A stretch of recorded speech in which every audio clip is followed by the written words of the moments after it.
একটু খেয়াল করে দেখেন। এই যে সাহেব,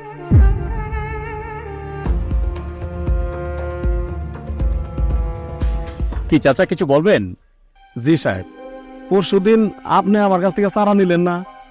হ্যাঁ, গত পরশুদিন আমি 2টা চারা নিয়ে গেছিলাম আপনার কাছ থেকে। আপনি মনে হয় কিছু ফেলে গেছিলেন আমার ভ্যানে। ফেলে গেছি? কি ফেলে গেছি? কই দেখি। খারান দেখাইতেছে। তেন তো এই প্যাকেটটা আপনার না।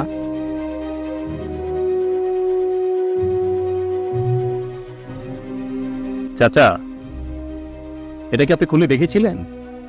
হ্যাঁ বাবা, খুলে দেখছি, ওটার মধ্যে 1000 টাকার ভান্ডি। কারণ আমার কি করবার কও, এত টাকা আমি কই পামু? আর বিয়ার কথা কইতাছে, বিয়ার কথা নিয়ে আমার নামলেই তো 50,000 টাকা দরকার কমপক্ষে। তোমার ব্যবসা লেগে তো আমি হিমশিম খাইতেছি। তুমি কও তাহলে কি নেবে মায়ের বিয়াতে? আরে এগুলো তুমি কি কও? তোমার স্বামী জীবিত থাকতে তুমি নাগের গলা বেঁচে চালাবো মানে? শোনো রোকে, একটু ধৈর্য ধরো, একটু ধৈর্য ধরো, আমরা এমন ব্যবস্থা একটা করে দিব। তুমি এত চিন্তা করো না। আছে এত টাকা এখন কই থেকে জোগাড় করি, কি করবো? আসসালামু আলাইকুম। ওয়ালাইকুম আসসালাম। কি গাছ বিক্রি করতেছেন আপনি? জি বাবা। এই গাছটা আমি খুঁজছিলাম অনেক। এই গাছটার দাম কত? এটার দাম বাবা 250 টাকা। আচ্ছা, আর এটা? এটা বাবা 170 টাকা। আচ্ছা, 170 টাকা না? আপনাকে এই 2টা গাছ দেন, কত দিব আপনাকে? বাবা দুইটা মিলা 420 টাকা বাবা। 420 টাকা না? জি জি। আচ্ছা, এ ধরেন। বাবা আমার কাছে তো ভাইটি নাই, কেবল আসলাম তো।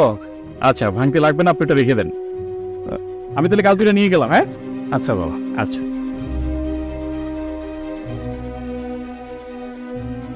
আরে প্যাকেট কি এটা? এটা কিসের প্যাকেট?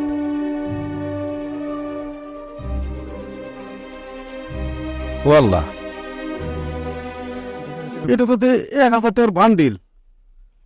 তাহলে কি সাহেবই টাকা ফালাই গেল? চাচা, এতগুলো টাকা হাতে পেয়েও আপনি এত অভাবের পরও 1 টাকা খরচ করেন নাই। আপনাদের মতন এই সৎ এবং ইমানদার মানুষগুলোকে আল্লাহ কোথাও ঠেকায় না। এই টাকাটা আপনার মেয়ের বিয়াতে খরচ করবেন। ঠিক হন বাবা, আপনি আমারে ঋণের বোঝা চাপাই দিতেছেন। না চাচা, আমি আপনাকে ঋণের বোঝা চাপাচ্ছি না। এটা আল্লাহর তরফ থেকে